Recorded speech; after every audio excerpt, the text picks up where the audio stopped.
Hi, I'm Paige Sears here at the CoreNet Conference in Chicago, talking to the experts who are speaking here today at the event. And I'm with Adam Cook, who just finished a panel all about how real estate can really take the brand forward. And it's really corporations' responsibility to take all that in and really deliver the brand advantage. So Adam, how did you do that, and what did you tell people on the panel today?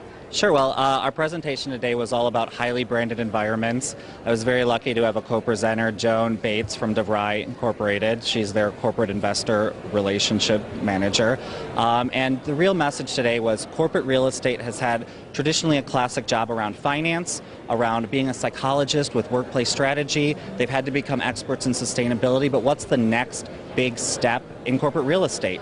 And the answer is that the leaders of this organization that are taking the helm and changing the direction of real estate understand that brand is really the currency that matters today, and they're devising programs to make their real estate on brand, to deliver a brand promise, and to change behaviors of their associates, to educate their consumers, and to really create revenue opportunities out of real estate that were never there before.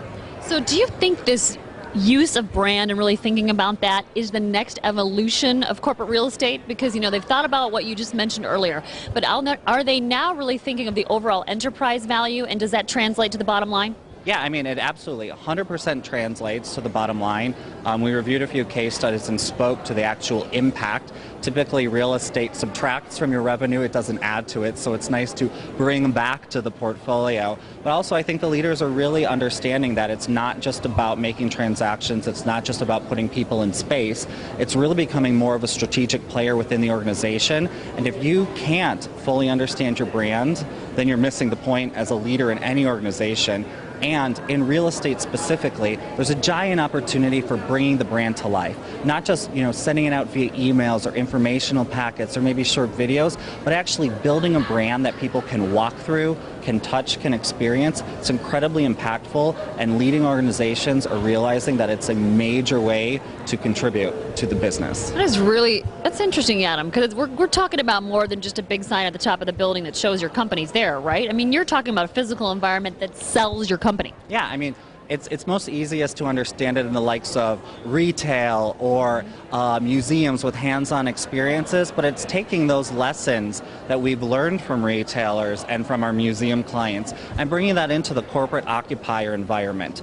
For instance, with DeVry, we created a brand museum for them that integrated multimedia, a 52-foot long illuminating touchscreen wall, museum pieces, and it was all about educating the associate on the brand so that it was an employer of choice.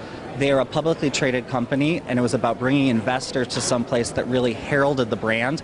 And finally, it's a great tool for engaging their students. And in fact, when students come through and experience this, they're far more likely to actually enroll in school because they've learned something and have an emotional connection to the brand. Okay, well, it sounds like making that connection to your company in any way possible also has to include the brand advantage.